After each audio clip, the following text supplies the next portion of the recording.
R2R framework is a newly introduced framework wherein kasama ang ating ang lahat na, ang reach to reach natin sa pagpa-planning ng isang bayan.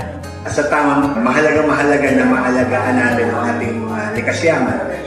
Without that, talagang mahihirapan ng isang bayan improve ang iba't ibang sektor, kagaya ng tourism, our agriculture. We are known to be the science and nature city of the Philippines. Kaya very enthusiastic kami dito sa LGU na dito gawin ang pilot ng R2R.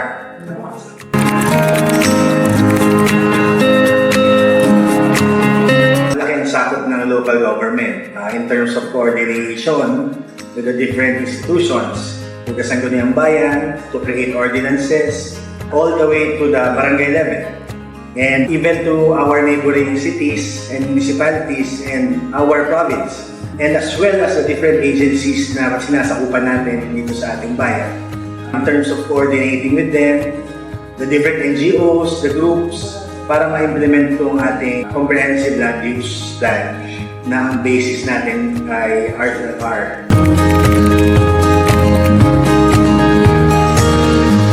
As a local chief executive, mahalaga sa amin na magkaroon ng magandang planning sa bayan. From day 1 to last day.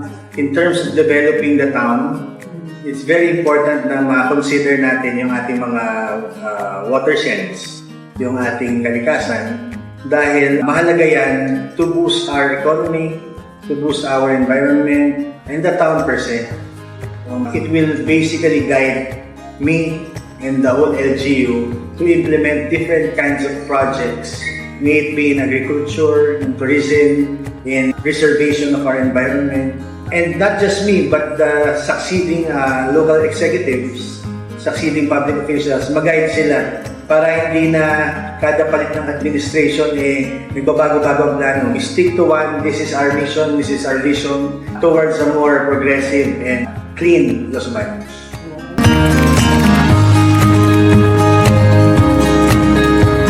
Disiplina ng mamamayan. Kailangan natin silang mamulat na pangalagaan yung ating mga areas na yan. Ang kultura natin dapat ma-hone, ma-fine-tune para yung ating mamamayan pare-pareho tayo ng direksyon towards the preservation of our watersheds in our environment. Yung infrastructures, yung mga programs, I think kaya natin gawin. But walang mangyayari dun kung we implement one the next day, hindi naman magko-cooperate yung mga stakeholders involved. I think we have to really invest in technology.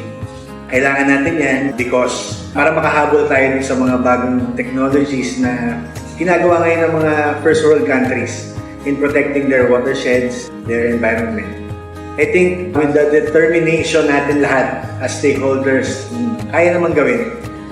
Dapat lang medyo passionistic tayo dun sa gagawin natin.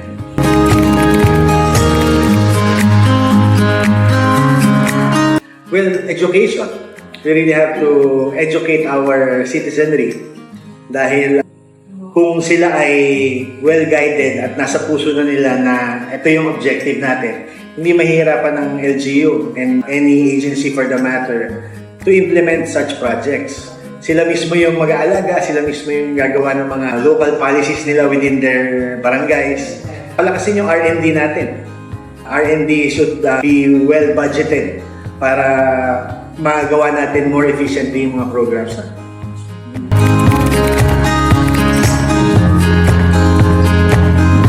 Definitely. Siyempre, hindi lang naman Los Baños ang nakakasakop dun sa ating mga lake. Other neighboring towns as well. Kung nagagawa natin sa Los Baños, pero yung ibang bayan hindi rin natin nagagawa, mahihirapan din tayo, fail din yung project. So dapat as a whole, diba? Yung mga neighboring towns natin, I would highly recommend this one para ma-implement din.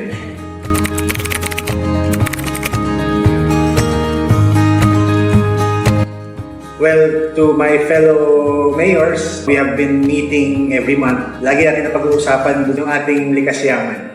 This R2R framework will surely help us and guide us to make better plans for our town. Ang likas yaman natin ay ang priority. our environment is what matters in our roles as the local chief executive. So to my fellow mayors, bigyan nyo lang kami ng time, then we'll present to you. Maniwala kayo, the R2R project is really worth it. So, yeah.